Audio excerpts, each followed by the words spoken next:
Hello everyone, कैसे हैं आप सभी? I hope all are good. आज है 12th सितंबर और कल आपको पता है कि एचएस का एग्ज़ाम है। ठीक है, तो एक छोटा सा टॉपिक लेंगे आंदोलन पर। हिमाचल प्रदेश में जो भी आंदोलन हुए, जो भी विद्रोह हुए हैं, उनके बारे में आज चर्चा करेंगे। तो हम लोग पढ़ेंगे नालागढ़ आंदोलन के बारे में, 1877 को हुआ था। भागल विद्रोह के बारे में हम पढ़ेंगे, 1905 में हुआ था।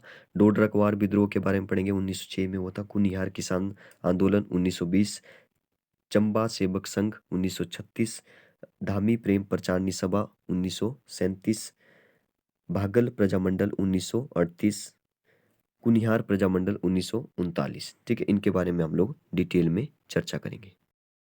सबसे पहले बात करते हैं डोडरा क्वार का विद्रोह। ठीक है, डोडरा क्वार का विद्रोह हिमाचल प्रदेश में। ठीक है, इसके बारे में देखें। 1906 ईस्वी में जो है वो बुसहर के गढ़वाल के साथ लगते एक क्षेत्र डोडरा। ठीक है, डोडरा जो है वो किसके साथ लगा हुआ क्षेत्र था? गढ़वाल का। और गढ़वाल, बुसहर, और बुसहर जो आजकल पड़ता है शिमला में। ठीक है, वहाँ पे एक विद्रोह शुरू हुआ। इस क्षेत्र का प्रशासन राजा की ओर से, ठीक है, प्रशासन राजा की ओर से किन्नौर के गांव पवारी के वंशानुगत वजीर परिवार के रण बहादुर सिंह के हाथ में था। ठीक है, राजा का जो वजीर था वो था रण बहादुर सिंह, और वो वंशानुगत था, और गांव था उसका पवारी, और कहाँ का था वो? किन्नौर का था। ठीक है, उसने क्या किया? उसने राजा के विरुद्ध विद्रोह करके, उसने जो है वो राजा के विरुद्ध ही विद्रोह कर दिया। डोडरा क्वार को स्वतंत्र बनाकर अपने अधीन करने का उसने प्रयास किया। ठीक है, उसने वहाँ की राजकीय आय को भी खजाने में जो है वो जमा करनी बंद कर दी। शहर के खजाने में, मतलब कि राजा के पास देना जो है वो उसने बंद कर दिया। वहाँ के लोगों ने भी उसका समर्थन किया और बुसरा राज्य के विरुद्ध विद्रोह कर दिया। ठीक है, उसने राजा की अवज्ञा ही नहीं की, बल्कि अंग्रेज सरकार के दबाव की भी उसने परवाह नहीं की। ठीक है, रण बहादुर उस समय का एक राष्ट्रवादी था। अंत में उसे शिमला पहाड़ी रियासतों के अंग्रेज अधिकारी के आदेश पर, ठीक है, 1906 ईस्वी में पकड़कर शिमला लाया उसको और बंदी बना लिया। उसने हड़प की गई राजकीय आय को वापिस करना स्वीकार कर दिया। ठीक है, वह वहाँ बीमार हो गया उसके बाद, और अंत में उसे कैद से मुक्त कर दिया गया। लेकिन इसके बाद वह हड़प की गई राशि को वापिस भी नहीं कर पाया। ठीक है, उसकी क्योंकि मृत्यु हो गई, शिमला में ही हो गई। डोडरा क्वार के जो लोग गांव छोड़कर चले गए थे, उसके बाद जो है वो राजा ने उन्हें वापिस बुला लिया था। नेक्स्ट बात करते हैं धामी गोलीकांड की। इंपॉर्टेंट है, बहुत बार जो है वो एग्जाम में इससे रिलेटेड क्वेश्चन पूछा गया है। धामी रियासत के लोगों ने अपनी रियासत में सुधार लाने के उद्देश्य से 1937 ईस्वी में, ठीक है, 1937 ईस्वी में प्रेम प्रचारणी सभा का गठन किया था। बाबा नारायण दास को इसका अध्यक्ष बनाया और पंडित सीताराम को मंत्री बनाया। ठीक है, ये जो पंडित सीताराम है, फिर बाद में इसको जो है प्रधान बनाया जाता है। तो चलिए देखते हैं। इसी दौरान धामी रियासत की प्रेम प्रचारणी सभा ने सरकार के दमन से बचने के लिए रियासती प्रजामंडल शिमला में शामिल होने की योजना बनाई। ठीक है, इसी उद्देश्य को लेकर 13 जुलाई 1939 को भागमल सोठा की अध्यक्षता में, ठीक है, इंपॉर्टेंट हो जाता है, भागमल सोठा की अध्यक्षता में शिमला के निकट कुसुमपट्टी के पास कैमली स्थान पर शिमला की पहाड़ी रियासतों के प्रजामंडल की एक बैठक हुई। ठीक है, इस बैठक में धामी रियासत की प्रेम प्रचारणी सभा का नाम बदल कर जो है वो धामी प्रजामंडल में बदल दिया। ठीक है, धामी के पंडित सीताराम को जो है प्रधान नियुक्त किया। ठीक है, इसका धामी प्रजामंडल का, ठीक है, प्रेम प्रचारणी सभा को जो है वो धामी प्रजामंडल में जो है वो उन्होंने बदला और उसका प्रधान बनाया पंडित सीताराम को। इस अवसर पर धामी प्रजामंडल की ओर से एक प्रस्ताव पारित किया गया, जिसमें राणा धामी ने निम्नलिखित मांगे रखी गई थी। ठीक है, तो कौन कौन सी मांगे रखी गई थी? इंपॉर्टेंट है। धामी प्रजामंडल को मान्यता प्रदान की जाए, बेगार प्रथा को समाप्त की जाए। बेगार प्रथा होती है जैसे बिना कुछ पैसा दिए हुए काम करवाना लोगों से। ठीक है, इसको ही बेगार प्रथा बोलते हैं। भूमि भूमि लगान में उचित कमी की जाए। 4, लोगों को नागरिक अधिकारों की स्वतंत्रता प्रदान की जाए। 5 है, राज्य की जनता पर लगाए गए प्रतिबंध और अवरोधों को समाप्त किया जाए। धामी में एक प्रतिनिधि उत्तरदायी सरकार का गठन किया जाए और उसमें जनता के प्रतिनिधियों को प्रशासकीय कार्यों में नियुक्त किया जाए। नेक्स्ट हम बात करेंगे कुनिहार संघर्ष की। ठीक है, कुनिहार का जो आंदोलन हुआ था, कुनिहार का जो स्ट्रगल है, उसके बारे में हम बात करेंगे। ये शिमला पहाड़ी क्षेत्र की 7 वर्ग मील में विस्तृत एक छोटी सी रियासत थी। प्रथम आवाज राणा के अभद्र पूर्व व्यवहार के विरुद्ध 1920 में 1920 में जो है वो उठी। उस समय रियासत का राजा हरदेव सिंह था। ठीक है, इंपॉर्टेंट है कि उस समय जो है वो रियासत का राणा जो है वो हरदेव सिंह था। राणा ने आंदोलन के प्रमुख नेताओं को गिरफ्तार करके जो है वो जेल में बंद कर दिया था। 1928 में जब आंदोलन के प्रमुख प्रमुख नेता जेल से रिहा हुए तो लोगों ने फिर से इकट्ठा होना शुरू कर दिया। 1939 में इसी कारण शिमला में कुनिहार प्रजामंडल की स्थापना की गई। ठीक है, कुनिहार जो है वो शिमला पहाड़ी क्षेत्र की 7 वर्ग मील में विस्तृत एक छोटी सी रियासत है। ठीक है, और प्रथम आवाज राणा के अभद्रपूर्ण व्यवहार के विरुद्ध 1920 में उठी थी और उसमें रियासत का राणा हरदेव सिंह था। ठीक है, तो इसलिए जो है वो कुनियार प्रजामंडल की स्थापना की गई। इसके प्रमुख नेता बाबू कांसी राम थे। बाबू कांसी राम थे और गौरी शंकर थे।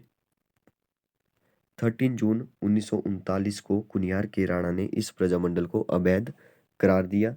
8 जुलाई 1939 को इस मंडल ने राणा के समक्ष ये मांगे रखी, जिसमें कि राजनीतिक कार्यकर्ताओं को रिहा किया जाए। सेकंड, भूमि कर में 25% की कमी की जाए।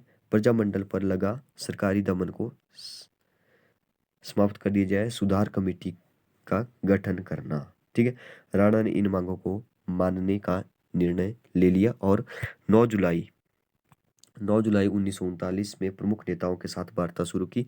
इस वार्ता में कुनिहार के लोग ही नहीं बल्कि धामी, भज्जी, नालागढ़, महलोग और भागल तथा हिमालयन रियासत प्रजामंडल के सामान्य सचिव भी शामिल हुए। इस प्रकार यह लोकतांत्रिक दल की पहली विजय थी। ठीक है, आपसे पूछा जा सकता है कि लोकतांत्रिक दल की पहली जो विजय हुई थी वो किस आंदोलन में हुई थी।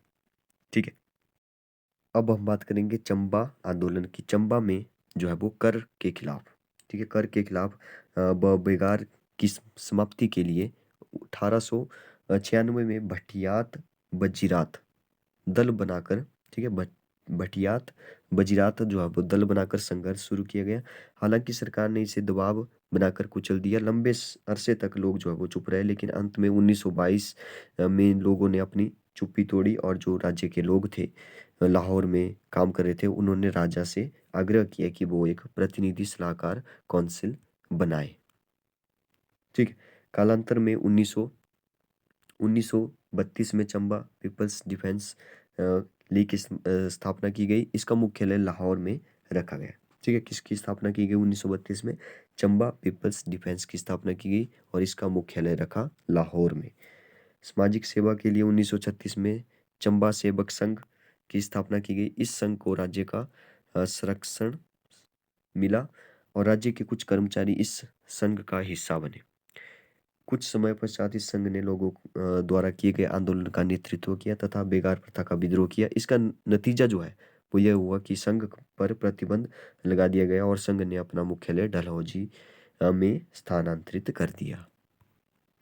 चंबा में हो रहे आंदोलन की खबरें जो है वो समाचार पत्रों जैसे केसरी, इंकलाब, गदर, ट्रिब्यून के माध्यम से प्रकाशित होने लगी। ठीक है, यह खबरें राष्ट्रीय नेताओं के कानों पर पहुंच चुकी थी। 1947 में चंबा स्टेट पीपल्स फेडरेशन की स्थापना की गई। ठीक है, तो आपको इम्पोर्टेंट हो जाता है कि 1947 में चंबा स्टेट पीपल्स फेडरेशन की स्थापना की गई। अंत में चंबा का विलय जो है वो 15 अप्रैल 1948 में भारतीय संघ में कर दिया गया तथा चंबा हिमाचल प्रदेश का हिस्सा बन गया।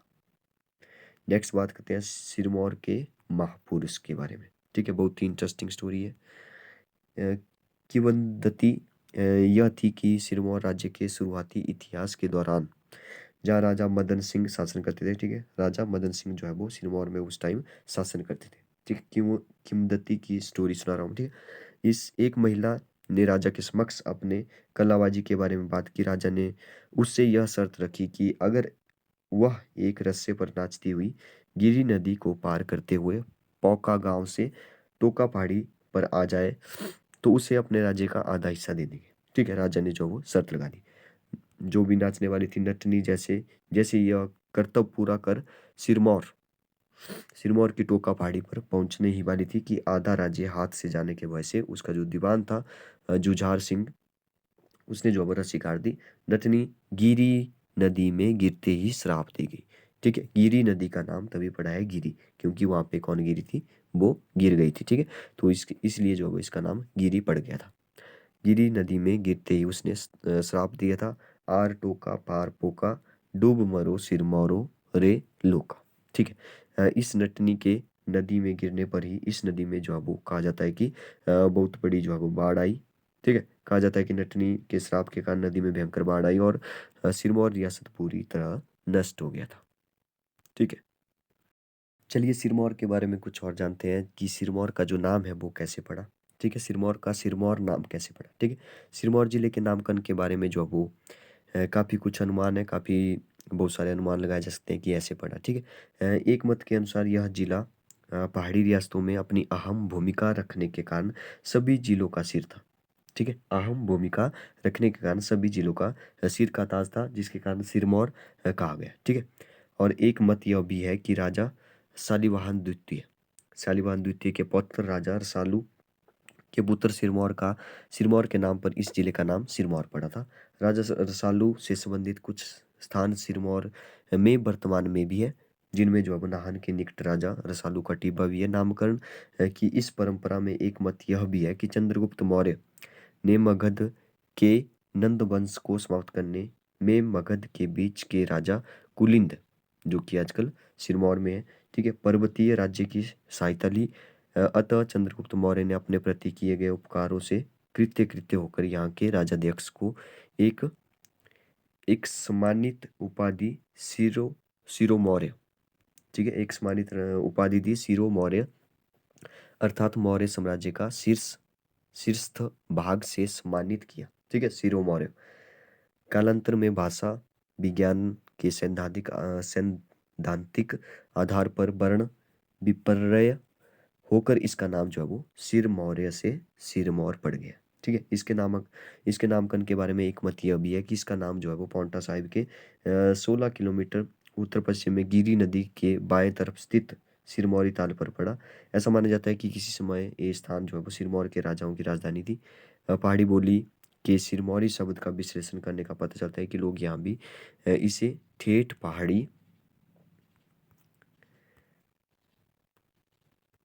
पहाड़ी में सरमौर बोलते हैं। ठीक है, क्या बोलते हैं इसको, सरमौर बोलते हैं, जिसकी उत्पत्ति सर यानी कि तालाब और मऊर यानी कि महल से हुई, अर्थात तालाब के किनारे महल। ठीक है, बाद में वर्ण और शब्द के परिवर्तन के कारण जो है वो सरमौर जो है वो सिरमौर नाम पड़ गया, ऐसा भी कहा जाता है। ठीक है, इस प्रकार इस जिले का नामकरण के बारे में निम्न साक्ष्यों के अभाव में किसी भी सत्य पर पहुंचना मुश्किल है। आगे देखते हैं, नालागढ़ आंदोलन की बात करते हैं। नालागढ़ में आंदोलन हुआ था। ठीक है, 1877 में हुआ था। ठीक है, राजा ईश्वरी सिंह, ठीक है, राजा कौन था, ईश्वरी सिंह था, जून 1877 में हिंदूर की गद्दी पर बैठा। ठीक है, किसकी गद्दी पर बैठा, हिंदूर की गद्दी पर बैठा। उसके समय में गुलाम कादिर खान राज्य का जो है वो वजीर था। इसने क्या किया कि राजा के शासन संभालते ही जो है वो प्रजा पर नए कर लगा दिए इसने। ठीक है, भूमि लगान बढ़ा दिए, प्रजा के कर का बोझ जो है वो असहनीय हो गया, किसान बढ़ा हुआ लगान देने में असमर्थ हो गए, राजा पर अनुनय विनय का कोई असर नहीं हुआ, वह वजीर ने जो है वो लगान कम करने से इनकार कर दिया था। ठीक है, लोगों पर रोष बढ़ गया और उन्होंने लगान देने से साफ इनकार कर दिया। लोगों ने सभाएं की, जुलूस निकाले और बड़े हुए करों का विरोध किया। तो इसको ही हम नालागढ़ आंदोलन के नाम से जानते हैं। आगे देखते हैं, सुकेत में जन आंदोलन हुआ। ठीक है, सुकेत में कब हुआ, 1862 में हुआ। 1862 में कौन राजा थे, राजा उग्रसेन थे। 1836 से 1876 तक रहे। उनका वजीर था नरोत्तम। ठीक है, नरोत्तम एक अत्याचारी प्रशासक था और जनता उससे बहुत दुखी थी। उसने कुछ ब्राह्मण परिवारों पर दंड लगा दिया था। लोगों ने इसका विरोध किया और गिरफ्तार करने की उसको मांग की। ठीक है, परंतु राजा इस कार्य को जो है वो आगे टालता गया कि उसको जो है वो कैसे गिरफ्तार किया जाए। ठीक है, टालता गया वो। राजा के पुत्र रुद्रसेन ने भी उस वजीर का विरोध किया, सॉरी।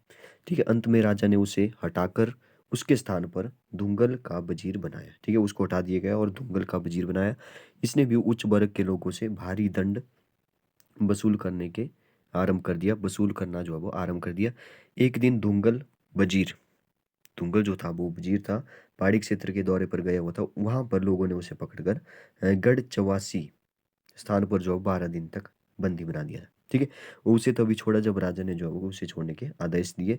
राजा ने गढ़चवासी में जाकर लोगों की शिकायतें सुनी और राजा ने दुंगल वजीर के अपराधों को देखकर उसे 20,000 रुपये जुर्माना किया और 9 महीने की कैद की सजा सुनाई। ठीक है, इस विद्रोह को सुकेत में दुम भी कहते हैं। ठीक है, इंपॉर्टेंट आ जाता है यहाँ पे कि इस विद्रोह को सुकेत के विद्रोह को क्या कहा जाता है, दुम भी कहा जाता है।